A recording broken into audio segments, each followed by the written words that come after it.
Redesign TV.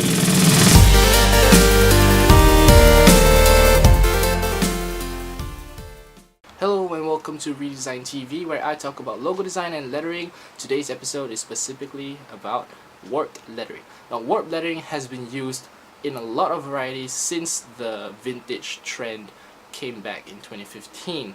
Will Patterson has used it, and Ian Barnard has used it a lot in their lettering works. Now, what warped lettering basically is it is like a type of lettering concept. It is lettering, but it is enclosed in a shape, like it's either a silhouette of a person or an animal, or an abstract shape, or something that you see in real life, and the lettering conforms to that shape. And there are different types of it. This one is by Ian Barnard, where the silhouette exists like with the lettering, and the lettering is in white color, the silhouette is in black color. And another one is this by Will Patterson. This is without the silhouette, it is only the lettering in black color. And so both of these have the lettering conform to the shape, but one has a silhouette and the other does not. So I'm going to teach you how to do some basic warp lettering with some abstract shapes, and I'll take you through it. Okay, so basically I just drew a circle. This is going to be the abstract shape that I'm going to be doing today. You can use a compass. I just used the tape and then I just drew around the silhouette.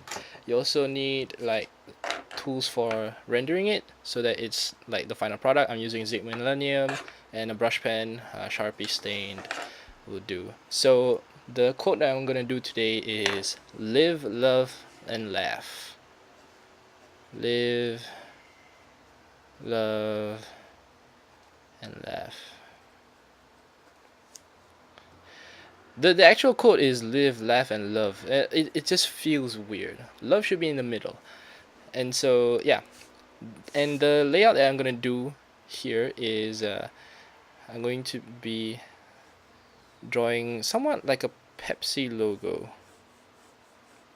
And this is no endorsement to Pepsi whatsoever, due to the thing that happened with the commercial with Kendall Jenner. And you know where this is going. The three words are going to be separated into three different sections. Live would be here on top, love would be the main center of visual attention, and laugh would be below.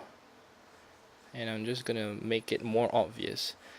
Yeah, the key to doing warp lettering is to make the curves and all the weird distortions that is going to make the lettering pop out very, very obvious.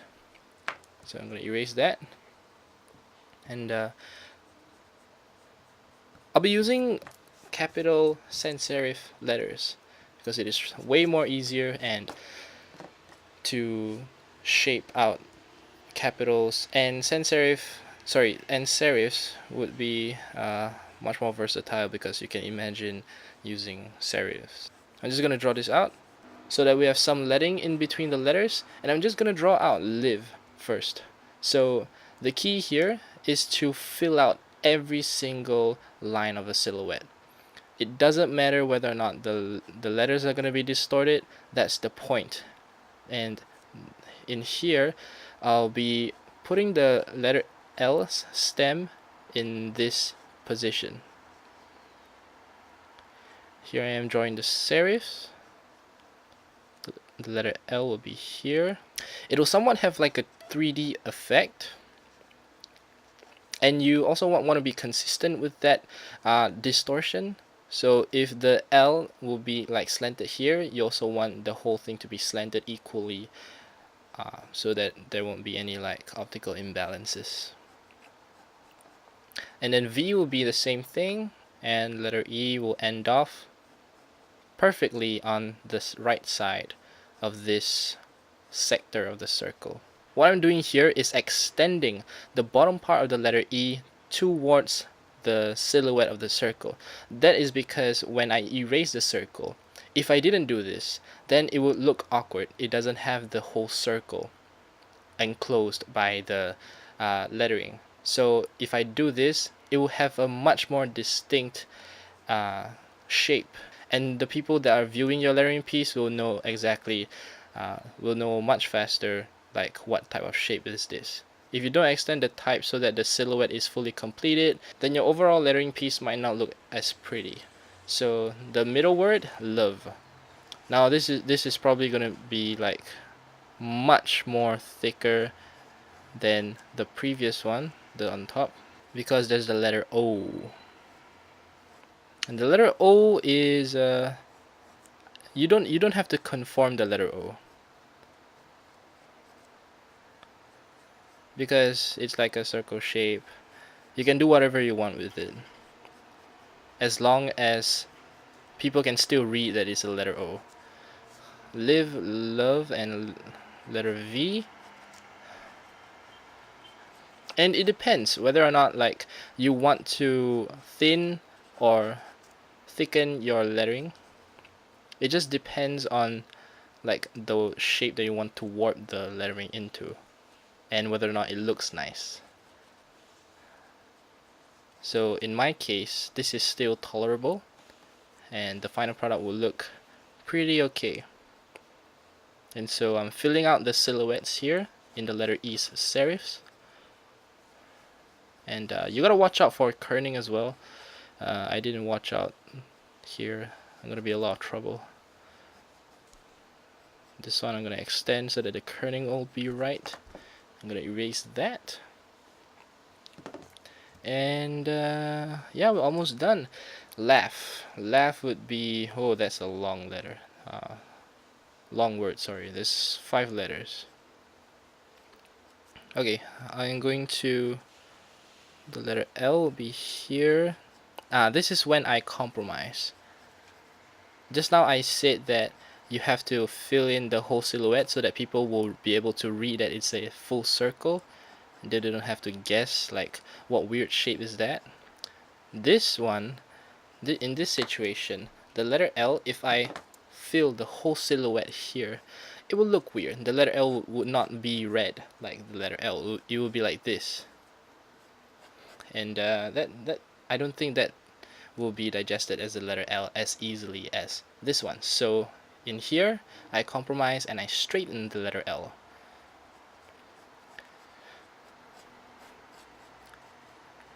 Also, another tip, long words like this that you might think won't fit inside the silhouette, you gotta distort them. You either stretch them out, like what I'm doing with the letter U here. You gotta distort them, stretch them, whatever you need to do so that it fits perfectly inside this silhouette. And mine's looking pretty good.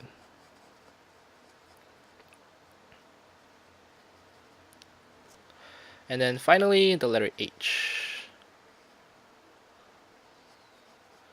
This is very easy for me because as a lettering artist and like a logo type, aspiring logo type designer, I have to look at the proportions of the letters very carefully so that people will be able to read it much faster than, you know, like ordinary text, because it's custom and it's made to be something that displays a company's name. I forgot about this, the middle part of the letter E. Wow, okay. L-I-V-E, love, laugh. And yeah, this is basically it. And I'm gonna render it, and it'll be a time lapse. I'll speed it up, and I'll talk to you soon.